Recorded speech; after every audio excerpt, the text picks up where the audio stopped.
The effort of Russian propaganda actors to just sow confusion, to make people doubt that anything could be true? Sure, yeah. I mean, that is the main goal of Russian disinformation, whether it be through their television channels, whether it be through other measures like hacking, like their legions of paid trolls. That is the ultimate goal, is to undermine democracy, to undermine faith in our institutions like the media. And we have a president-elect now who has basically matched some of these key talking points in Russian propaganda to undermine our system.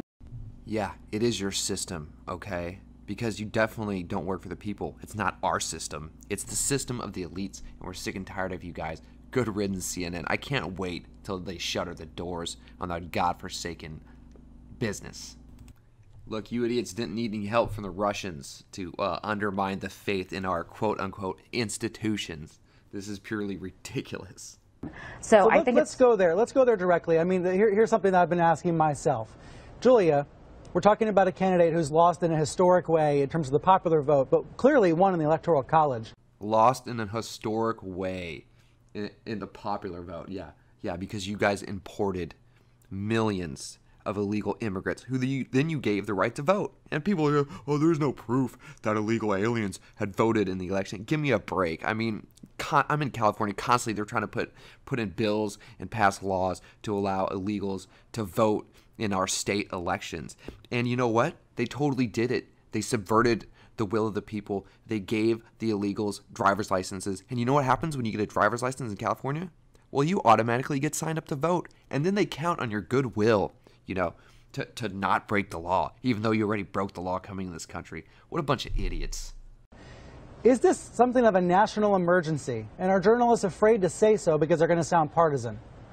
You know, I've been thinking about this because it does feel like we're on the verge of something potentially awful, and Trump seems to be taking us there daily with some of his cabinet picks, with his statements. You know, talk about sowing chaos. We have elected, you know, the chaos sower in chief. You know, undermining the validity of intelligence reports, undermining the work of the press, of various government institutions. Democratic institutions. So, but on the other hand, I feel like we've been reporting on this all along, but people don't read us, because I remember going out into the country talking to voters, and people would tell me their main news sources were YouTube, Facebook, and word of mouth. You saw BuzzFeed did an excellent story on fake news and how much traffic they get and how much more traffic each of these false news stories gets than New York Times stories and Washington Post stories. So, did she just quote BuzzFeed as a news source?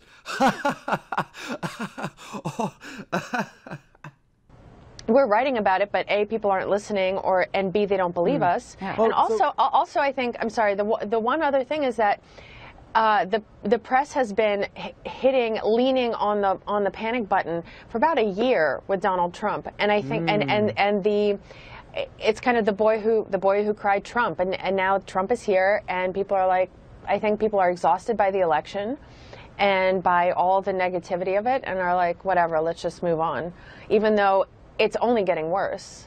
David, sure. Russian interference in an election, is this a crisis? Is this a national emergency?